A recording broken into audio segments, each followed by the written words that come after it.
Hello and welcome to another fun-filled edition of Adam's Music Box. Now, in music, we tend to honor and remember great innovators who changed music or who did something that was never done before, whether it was Beethoven and Wagner, whether it was Duke Ellington, whether it was Miles Davis, whether it was the great inventors of rock and roll, the great inventors of hip hop.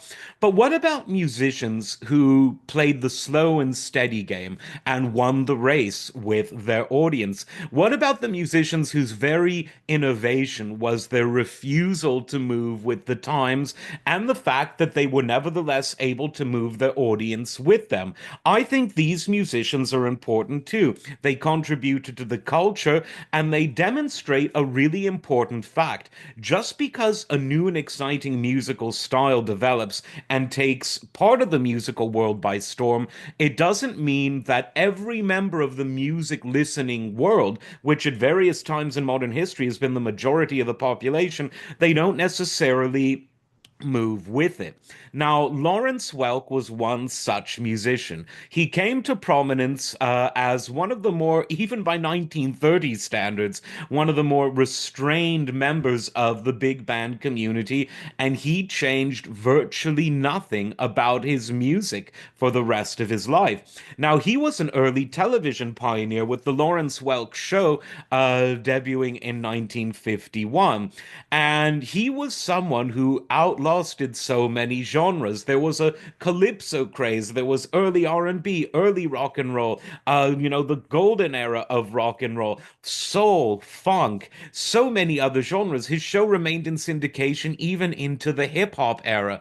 And as someone who refused to change with the time, people still watched his show, whether the original one on ABC or even later when he was relegated to public television, to PBS in syndication. People still watched his show, and lo and behold, when he retired in 82 and PBS continued to show reruns for the next 20 years or maybe more, I don't know if they're still showing it, but they did for a long time, he still had an audience with very squeaky clean, some would say corny renditions of the pop tunes of the great American songbook with some European flair thrown in there. He was from North Dakota, but spoke in a kind of Germanic accent, going to his heritage, as many people from part of that Midwest are. And with accordion in hand and, bubbles on the screen, he delighted so many millions of people for so many years. And it just goes to show you that there is always a demand for so-called yesterday's music.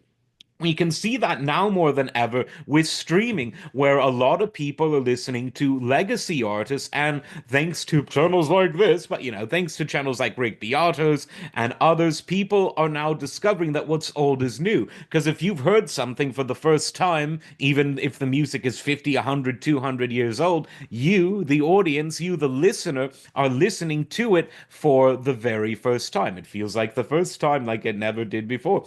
I think Lawrence Welk is someone that we should absolutely treasure because he stuck to his guns, or more appropriately, stuck to his accordion and refused to move with the times. But that never really meant that he faded into obscurity. He had a lot of people watching his shows at a time when they could have been watching others. And considering he began in the 30s and his shows kept being shown well into the new millennium, he clearly he appealed to more than one generation. Um, because several generations were listening to his stuff. I think that is absolutely something to celebrate. And so, while on the one hand, being called a Lawrence Welk sound-alike sort of meant you were out of touch and corny, I think there's room for out of touch and corny. There's nothing wrong with it. We can only have so much innovation. I mean, this guy was on TV making shows when before Kind of Blue came out, before the first Beatles album came out, before Bitches Brew came out, before Mahavishnu Orchestra, before progressive rock, before southern rock, before jazz rock, before hip hop, and he remained constant across all of these different genres. I mean, he was still doing shows in 1982 live, new shows when people were complaining about Prince's raunchy lyrics, when Thriller was coming out. This guy was a true musical survivor, and don't you forget it. As always, like, subscribe. We'll see you next time. Take care.